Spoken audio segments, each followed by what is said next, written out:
Les parties simultanées, ici face à 10 joueurs, ont toujours quelque chose de fascinant. Il faut être rapide pour que les adversaires n'attendent pas trop, et cette division de l'esprit ne va vraiment pas de soi. Camille, l'une des meilleures joueuses suisses, et Adrien, grand maître international, se sont prêtés au jeu. Face à eux, des joueurs de bon niveau. J'ai joué 3 tournois et c'est bon. Là, j'ai essayé encore de jouer. Tu vas essayer de gagner contre la Suisse. Voilà. On va essayer de gagner. Hein.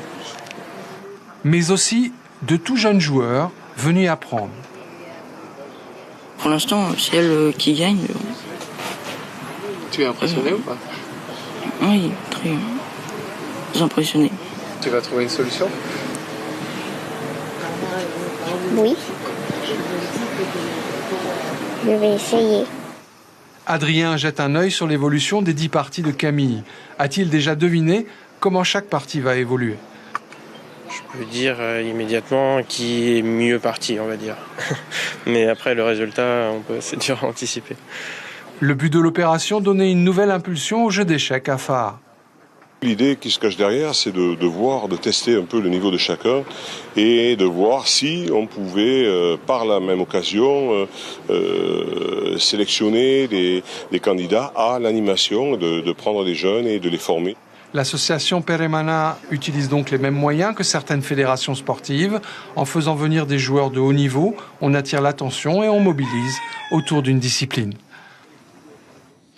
Et nous avons le plaisir d'accueillir un grand maître international d'échecs, Adrien Demuth. Bonsoir. Merci d'être là. Qu'est-ce que cela vous apporte comme satisfaction de jouer avec des non-professionnels? C'est un grand plaisir de pouvoir partager sa passion. Ça, c'est, je pense, le cas pour beaucoup de gens.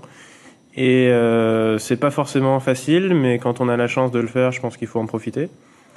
Et donc c'est pas la première fois que je reviens donc ici pour faire ça, et c'est toujours une énorme satisfaction. C'est ici que votre passion est née, puisque vous avez appris à jouer aux échecs à Tahiti. Vous y avez vécu 4 ans, de 98 à 2002. Qu'est-ce que vous pensez de la place des échecs en Polynésie? Elle est de plus en plus forte en fait, parce que donc il y a des associations qui sont mises en place pour mettre les échecs sur le temps scolaire.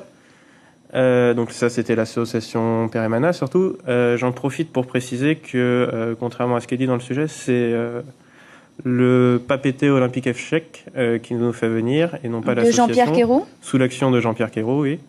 À qui vous devez beaucoup, d'ailleurs. Oui, alors ça a été pas mon premier entraîneur, c'est pas lui qui m'a appris à jouer, mais ça a été une des personnes qui m'a le plus apporté dans mes premières années d'échecs. Et donc je suis on peut dire que je suis content de lui rendre l'appareil en venant aujourd'hui pour partager ça. Et donc voilà, c'est un grand plaisir. Vous allez aller dans les écoles, comme en 2015 lorsque vous êtes revenu en Polynésie. Vous aimez être un ambassadeur comme cela des échecs? Alors oui, en 2015, ça avait été une très grande tournée dans les écoles. On était allé dans plus de 30 écoles en voyant à chaque fois presque tous les jeunes. Et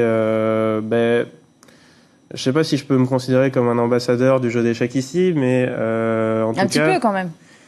Ce qui est sûr, c'est que le but, c'est de leur faire prendre conscience que même en démarrant une activité dans une île, on peut essayer d'arriver à un niveau, on va dire, international, et à pouvoir considérer de continuer sa passion et de progresser presque toute sa vie. C'est ce que moi, je vais essayer de faire. Et donc, ça, je pense, espérer leur donner l'espoir de continuer à faire ça. Alors, vous avez laissé tomber vos études, vous étiez en master de mathématiques à La Rochelle, donc où vous vivez toujours. Vous avez choisi de vous consacrer à votre carrière de joueur professionnel. Cela vous plaît toujours aujourd'hui? Cela vous convient toujours comme situation? Alors, c'est une décision que j'ai prise très récemment, en fait, parce que jusqu'à l'an passé, j'hésitais entre prendre tout simplement 2 années de break au niveau de mes études, pour ensuite, donc, pendant ces 2 années, me consacrer aux échecs, pour ensuite revenir vers l'université. Et en fin de compte, je prévois de passer professionnel. Donc, ça me satisfait pleinement, parce que c'est le choix que je viens de faire.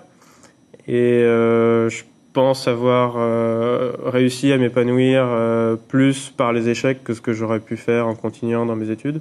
Donc on peut dire que j'en suis arrivé. Oui. Votre but, c'est d'atteindre le niveau de 6e ou 7e joueur mondial, joueur français pour jouer dans l'équipe de France, justement. Si vous deviez donner un adjectif pour qualifier le jeu d'échecs, un seul, vous diriez quoi? Je dirais persévérant parce que c'est un jeu qui prend énormément de temps et je pense que sans persévérance, on lâche prise. Et pour moi, c'est une des choses les plus importantes. Adrien Demus, merci beaucoup d'avoir Merci à accepté notre invitation ce soir.